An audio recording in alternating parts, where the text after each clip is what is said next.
Bem-vindo ao canal Dev Afora, eu sou o Lucas e a ideia desse vídeo é que a gente possa falar um pouco da minha experiência, um pouco do meu processo de como foi para eu conseguir uma oportunidade no exterior trabalhando do Brasil. Hoje eu trabalho de forma remota, eu estou localizado em Sorocaba, em São Paulo, no interior de São Paulo, e eu trabalho há mais de 3 anos para empresas americanas. A primeira empresa americana que eu trabalhei está localizada em Utah, e a segunda agora na Flórida. Então eu quero contar um pouco dessa jornada, como foi meu preparo e os detalhes de como eu consegui essa oportunidade. Beleza? Então vamos lá. Bom, então como foi minha jornada rumo ao exterior? Vou começar pela pandemia aí, 2020, porque foi um período bem complicado. Todo mundo sabe que foi um período terrível, muitos problemas, muitas perdas para todo mundo. Porém, falando de uma forma econômica, talvez, de oportunidades, talvez também, tirando toda a problemática, a gente sabe que foi um período, no geral, bem ruim, algumas áreas se beneficiaram desse momento. Por uma questão da lei da oferta e da procura. Então, 2020, as pessoas passaram pelo isolamento, pelo fechamento do comércio. Isso fez com que as pessoas ficassem em casa, numa perspectiva global. Então, as empresas de software se viram... as empresas, no geral, se viram obrigadas a procurar por soluções de software para atender aquela demanda específica, que é uma demanda onde as pessoas estão todas em casa, precisando acessar mais soluções tecnológicas, ter uma comunicação e um processo voltado para o home office. As empresas não estavam prontas para isso, as universidades não estavam prontas para isso, né? E muitos negócios acabaram porque não havia nem possibilidade de migrar para isso. Então as empresas que puderam migrar para isso, elas passaram a procurar intensamente por soluções nesse sentido. É aí que vem o boom das vagas para os profissionais de TI, não só no Brasil, como no mundo. E aparece também nesse cenário, já existia antes, mas agora com muito mais força, empresas procurando profissionais no hemisfério sul. Ou seja, empresas latino-americanas, famosas Latin America, Argentina, Brasil, México, Chile, por aí vai. E o Brasil também. Foi nesse cenário que, nessa época eu estava na COD, que eu comecei a fazer contato com pessoas que estavam vivendo essa jornada. Nesse período eu ainda não me sentia preparado, aquela síndrome do impostor, pensando assim, nossa, né, o pessoal de fora... É um outro nível, meu Deus, eu não me sinto preparado, eu não me sinto digno dessas vagas. Mas ao entrar em contato com... Eu estava trabalhando nessa empresa chamada COD, é um birô de crédito, concorrente Serasa, uma empresa fantástica, foi uma das melhores empresas que eu trabalhei aqui em São Paulo. Eu sou manauara, mudei para São Paulo, estado, em meados de 2016, né, só abrindo parênteses aí. E trabalhei em empresas complicadas, né? Tava construindo ali o meu currículo, então passei 4 anos ali, mais ou menos, trabalhando em empresas não muito boas, em questão de cultura, em questão de salário também, no interior de São Paulo. Morei em Americana, depois mudei para Franca, em São Paulo. Então eu fui muito nômade nesse sentido, né? Aonde eu tinha oportunidade, eu estava indo. Eu e minha esposa. E chegou um momento que apareceu uma oportunidade em Barueri, que é nessa empresa aí, chamada COD. Então, até então, tudo era presencial. Acho que o Brasil inteiro estava vivendo essa cultura do presencial. Trabalhar ali, pegar ônibus, pegar trem, ir de carro e tal. Era a coisa mais normal do mundo. E eu gostava bastante. Confesso que eu sinto saudade um pouco, mas não voltaria, né? A não ser que valesse muito a pena financeiramente. E eu não tivesse também outras questões para cuidar, né? Mas, de fato, trabalhar de casa é muito bom. E 2020 período da pandemia, eu acho que girou uma chave para as empresas que elas não voltaram mais atrás.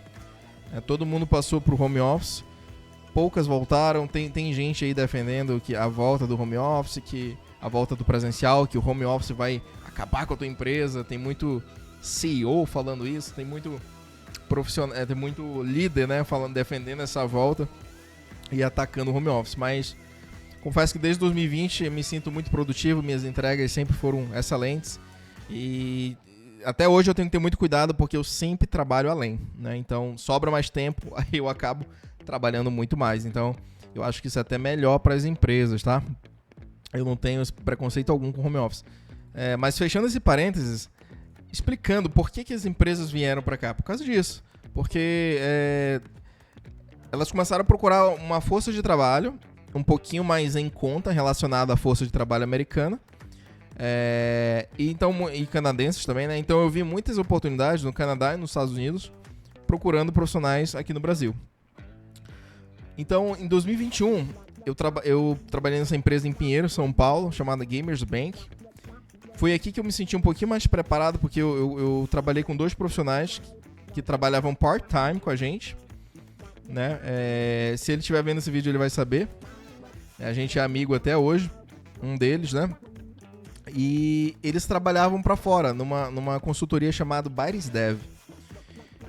Aí eu falei, nossa, é agora que eu tiro minhas dúvidas, né?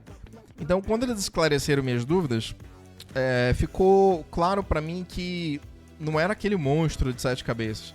Que eu já tinha toda a bagagem profissional, técnica, para aplicar, né? A verdade é que, já entregando o jogo de primeira, as empresas americanas são tão parecidas quanto as empresas brasileiras. É a mesma stack tecnológica, são as mesmas dificuldades.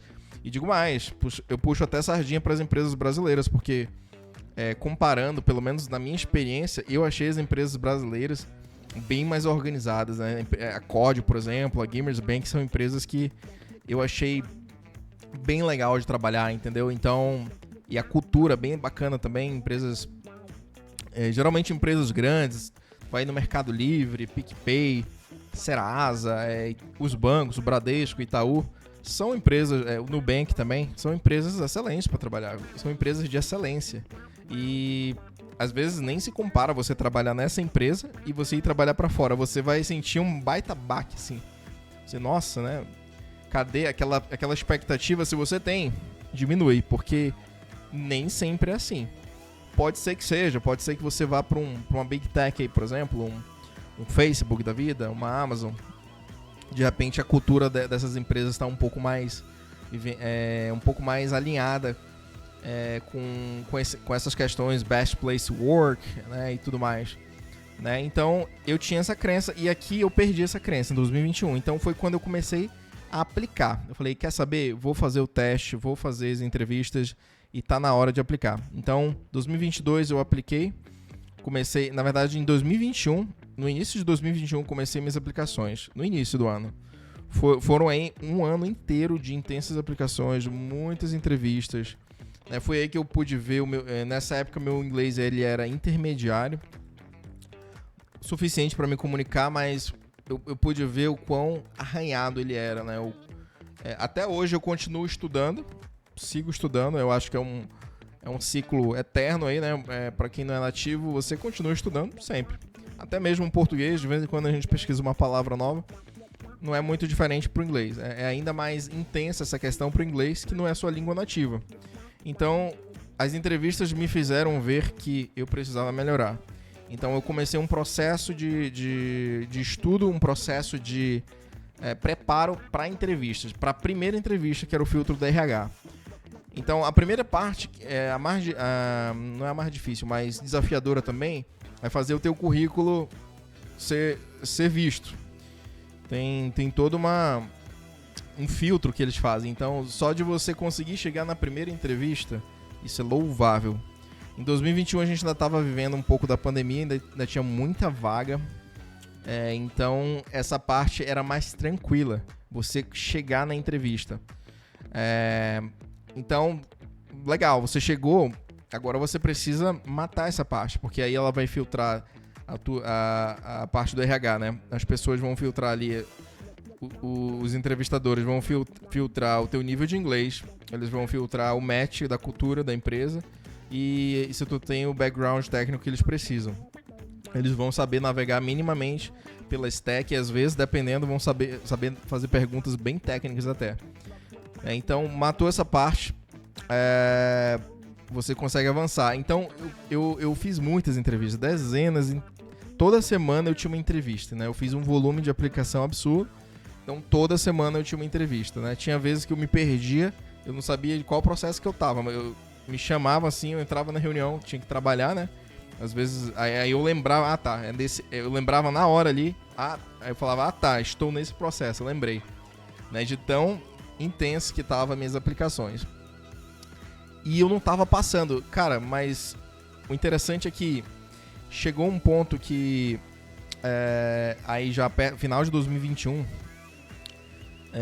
caminhando pro final de 2021 ali, setembro, novembro, outubro, que eu comecei a ver que eu tava avançando.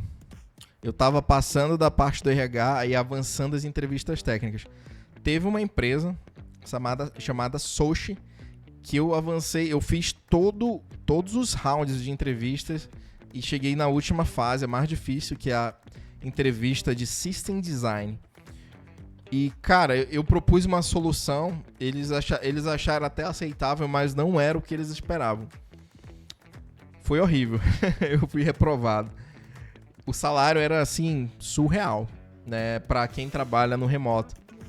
E a gente vai falar disso em outros vídeos, questão de salarial também, né, as diferenças do presencial pro remoto e tal, tem suas diferenças sim, mas pro contexto do remoto, cara, era um salário muito bom, assim, fora da curva, ainda mais pra 2021 aqui, né. E assim, chegou no final do ano, eu já tava cansado, né, meio abatido por causa dessa minha falha. 2022, chegou o processo da Corotec, aí eu falei, cara, esse vai ser o último processo que eu vou fazer. Vou dar um tempo, vou descansar, e eu fiz, né? Então, em 2022 eu fiz esse processo, eu vou explicar um pouco mais à frente como é que foi esse processo, e eu passei. Né? Então, a Corotec é, assim como a Byres Dev e a Turing também, e outras, é uma empresa que tem os próprios projetos, ela vende projetos, mas ela também faz o trabalho de outsourcing, ou seja, ela monta times e fornece para clientes americanos. Então, passei e fui alocado num cliente americano. Fiquei 3 anos nessa empresa, fiz uns contatos e consegui uma ponte aí para uma outra empresa, dessa vez sem ser por uma consultoria, é um contrato direto com a empresa, aí já dessa vez na Flórida, Corotec na Pensilvânia e o cliente em Utah e a Lace Cake na Flórida, em 2025. Então eu tô há 7 meses nessa empresa, né? Vou completar 4 anos aí nessa jornada fora do Brasil, né? E como foi esse processo da Corotec? Só dando um overview aqui rapidinho. O meu processo na Corotec foi desse jeito que eu vim explicando ali, né? Das entrevistas que eu comecei a fazer em 2021. Geralmente segue esse padrão, mas se a empresa for um pouquinho mais chata, vamos dizer assim, entre aspas, ela vai fazer aquele estilo de processo seletivo igual o Big Tech, né, que são rounds em rounds de entrevistas, medindo, às vezes, skills em áreas diferentes. O da Corotec eu achei mais prático, apesar de ter sido 5 etapas, eu achei um processo até que relativamente menos exaustivo, mas, como eu falei, eu já estava cansado, final de 2021 ali, eu já estava exausto de tanto fazer entrevista, de tanto fazer teste. Então, primeira parte de entrevista com RH, essa parte eu já estava matando de letra, né? Mostrar ali, navegar pelo meu currículo, responder as perguntas, né? Nessa etapa de tanto fazer processo, eu já tinha um documento com possíveis perguntas e respostas que eu havia montado para cada fase de entrevistas em inglês. Eu já ensaiava bem ali aquelas respostas, não era um decoreba ali robótico que eu respondia em inglês, mas sim eu tinha estudado as respostas a ponto de navegar na minha fala muito bem pelo que eu já havia estudado. Essa é a diferença entre decorar e estudar. E passei, né? Eu fui pro teste técnico do HackerRank. O HackerRank, essa plataforma aqui, é muito parecido com o LeetCode. Então eu resolvi ali 3 desafios, né? Um relacionado à stack que eu trabalho, Laravel, outro de PHP puro e outra de banco de dados. Acho que foram 4. Teve uma de Vue.js também, porque a vaga era para engenheiro de software full stack. Então teve uma prova de Vue.js também. Então bem específico, né? Não foi nada de algoritmo. Então isso eu achei interessante, porque diferente de um processo de Big Tech, que pede muito algoritmo de LeetCode, essa aqui foi mais específica porque eles precisavam de fato. Eles estão contratando um desenvolvedor full stack para fazer aplicações web, trabalhar com cloud, etc. Eles têm que fazer perguntas nesse sentido. Eu achei bem assertivo. E eu escrevi errado aqui.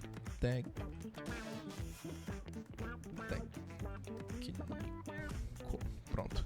Com manager de TI. Então teve um teste técnico com manager de TI. E esse teste foi basicamente para eu construir um microserviço usando o Laravel, sem autenticação. Era um task manager. Ele me deu 3 horas, a gente ficou 3 horas em pair programming. E eu tinha que também entregar um aplicativo em Vue.js. Eu não sei se ainda é assim o processo, mas o meu foi assim. Foram 3 horas, longas 3 horas de programação, e eu consegui fechar o teste. Só com o que eu tinha ali, mostrei, dockerizei ainda, né, o projeto. Por fim, passei, conversa com o CEO, mais um refinamento ali, mais uma vez. Foi meio parecido com a entrevista que eu fiz com o RH, mas mais uma vez explicar para o CEO o meu currículo, o meu objetivo, né? Então, o Brian da Corotech, ele é um cara excelente, né? Recomendo. É uma excelente consultoria, uma excelente empresa. Pagam em dia. Eu tive uma experiência muito boa na Corotech e voltaria a trabalhar lá tranquilo. E eles deixaram as portas abertas para mim, inclusive, né? Já abrindo um parênteses mais à frente, né? De quando eu saí da Corotech. Mas depois da conversa com o CEO, tive entrevista técnica com o cliente, aí novamente explicar currículo, mas foi bem técnico. Eles perguntaram sobre testes unitários, os problemas que eu já resolvi, minha experiência com PHP, minha experiência com Laravel. Então foi bem legal, foi interessante, né? Por fim, finalmente passei e deu tudo certo. Fiquei 3 anos nessa empresa, né? Fiz uns contatos aí nesse cliente que eu fui alocado. O meu tech lead saiu da empresa. Esse tech lead foi trabalhar em outra empresa. Fiquei um tempo sem falar com ele. Passou um ano aí, mais ou menos um ano e alguns meses. Ele me chamou para trabalhar na Lacecake. Então, olha a importância. Olha como uma coisa leva a outra. Dessa vez, ele, por ser indicação, foi um pouquinho mais tranquilo. Não teve muitos testes técnicos. Eu simplesmente fiz uma entrevista com o RH. Uma entrevista sem teste técnico com na verdade foi nessa ordem aqui. Primeiro foi com um tech lead, né? Depois conversei com o CEO e depois conversei com mais um desenvolvedor sênior, né? Então foi mais ou menos assim. Foi só conversa, mas uma conversa mais alto nível, né? Eles destrinchando, fazendo perguntas, até tive a chance de mostrar alguns projetos e tal. E não tem como, gente, uma pessoa experiente, um desenvolvedor sênior experiente, né? Um gestor de tecnologia experiente, ele vai saber ver se você está enrolando ou não, entendeu? Pela forma que tu responde, ele vai adentrando, ele vai pedindo mais detalhes. Se tu se enrolar, ele vai perceber. Então, nem adianta tu inventar, né? Nunca façam isso, né? Você não sabe uma coisa? Diga, não sei. É muito mais bonito. É uma coisa que vai pesar? Vai, mas é muito mais bonito do que tu inventar uma coisa na hora ali e falar besteira, entendeu? Ele vai perceber imediatamente. Eu perceberia. Então, tenho tido muitos resultados positivos, assim, de entrevistas que eu faço. Respondo ali 90% do que eu sei, com muita convicção, e aqueles 10% eu falo que eu não sei, eu respondo, não, isso aí eu não sei. O que eu sei sobre isso é isso aqui. O resto que você perguntou aí, Não sei. Né? E tomo nota. Né? Eu vou até tomar nota aqui, tomo nota na frente da pessoa, vou tomar nota depois dessa entrevista, eu pretendo pesquisar, vou estudar sobre isso. Obrigado por ter compartilhado. Né? Isso tudo você está ganhando pontos. A gente pode até falar mais sobre isso em outros vídeos, né? Porque esse aqui já está dando 20 minutos, já está cansativo, eu falo demais. Mas é isso, gente. E agora eu estou no momento que eu estou aplicando para um visto fora do Brasil, né? Um visto de nômade digital na Espanha. Comecei aplicando para um visto americano, né? Um tempo atrás eu apliquei para o visto EB2NW, que é um visto de trabalho dos Estados Unidos, que você é um self-appliant, você tem que provar para o governo americano que você é um profissional fora da curva, que tem mais de 10 anos de experiência, ou você tem um currículo extraordinário. Para mim, eu estava preenchendo alguns requisitos, mas no meio do caminho eu decidi mudar da Espanha. Conversei com a agência de vistos que eu contratei, de advogados e tal. Falei, tem esse visto aqui, eu gostei mais. Conversei com a minha esposa, conversei com a minha família. E a gente viu que seria mais interessante, por questões pessoais, aplicar para esse visto. Então, eu já estava pago o meu visto, né? Só fiz trocar. Semana passada aí já fomos lá no consulado espanhol. E a primeira etapa já está pronta, então em breve vai ter uma segunda etapa. E é bem mais rápido, é bem mais barato e a cidadania sai bem mais rápido também. Então, é até um vídeo que a gente pode conversar sobre isso, sobre esse visto, né? Já que eu estou em contato com esse visto mais de perto, a gente pode falar sobre isso também. Mas está no início, pode acontecer imprevistos, né? Os planos podem mudar e tal, nunca se sabe. Então, só mostrando para vocês o que é possível, né? Uma coisa leva a outra e tal. E esse foi o meu processo, gente. Né? Eu pretendo gravar outros vídeos pra gente falar um pouquinho mais sobre a parte técnica, né? Hacker Rank, como se comunicar na entrevista com o RH, como se comunicar na entrevista com o manager, entrevista de System Design, qual que são os melhores approaches ali para você desenrolar a entrevista e tudo mais, né? E a entrevista com o cliente também, né? É isso, né? Então vou encerrar o vídeo por aqui. Eu só queria explicar mesmo mais a jornada, como que foi e como que uma coisa leva a outra. Nos próximos vídeos a gente pode já destrinchar um pouquinho mais. Se você quiser deixar aí nos comentários o que você gostaria de saber.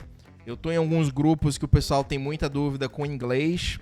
Já comentaram comigo que não sabe se seu inglês é bom, como se preparar para o inglês, como se preparar para entrevista, gente que tem nervosismo também, como lidar com isso também. Então é isso, vamos destrinchar esses assuntos. Esse aqui é mais a introdução, uma longa introdução de 22 minutos para você conhecer o caminho. E nos próximos vídeos a gente vai destrinchando item a item e também trazendo outras pessoas, gente. Tem uma agenda já. Tem uma agenda aí de entrevistas, né? Botar aqui entrevistas. E o próximo vídeo vai ser com um profissional que ele trabalha, trabalha na BMW em Portugal. É um profissional aí, amigo meu. Já tá morando lá tem uns anos em Portugal, né? E trabalha na verdade, a empresa que cuida do TI. Empresa que cuida do TI da BMW. Né? Então, é bem legal a oportunidade, né? E vai ser uma chance da gente destrinchar o processo dele também. Então, fica ligado aí, gente. É isso, vou encerrar por aqui.